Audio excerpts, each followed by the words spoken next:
the cross, is created to evoke fear. Here, we are working on the mechanisms and methods of processing our fate, based on the law that whatever emotion you produce, that is the life you lead, because the body is an absolute mechanism. God is a mechanism.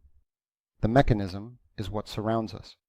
That is, these are systems that live by strict laws. It is within the framework of these laws that we come into contact with this world. Because inside, if the outside is an unchanging system, then inside, at the core of each of these systems, is where this impermanence lies. That is, all possible, how should I put it, fullness. This means our fate, the change of our fate, our movement through life strictly, depends on the emotions we produce, and our fate is governed by emotions. Initially and primarily, it is emotions. So, the cross is created to evoke fear. Let's think. The most significant shock in the ancient world for a person was produced by intersecting lines, and not only for humans, but even for animals or insects. That is, incoming information, unchanging in the channel, which comes from outside to the inside.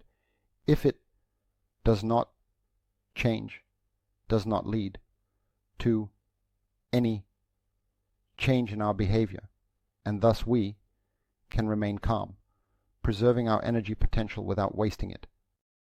What does our body and our brain need?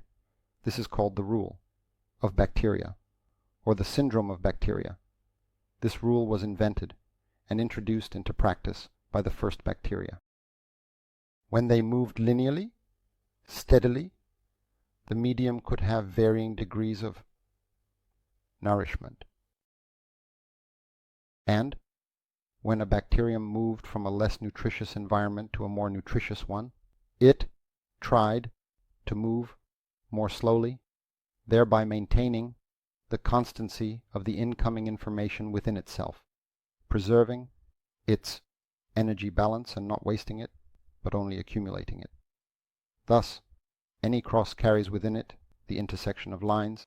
In reality, in space, any intersection of lines put ancient humans in quite a difficult situation. If you have one road and one line, you walk along it, and you do not have the necessity to change before you. As soon as we see, for example, an intersection, a crossing of roads, we come along one line, and before us are three lines.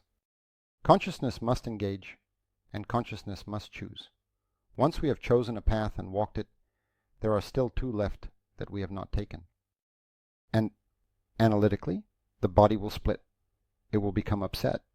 It will become upset. It will simply become upset. Yes, that is, we will end up in an unhappy situation, because subconsciously we will still go down those two paths. And it is not a fact that the path we have chosen is the best at the moment. That is, any intersection for an animal, insect, or human of any line, that is, an intersection, cross, carries a programmed fear in the subconscious. Now we approach the church, the cross. How many crosses are there? How many dead people are there? How much sorrow is there? How much pressure is there?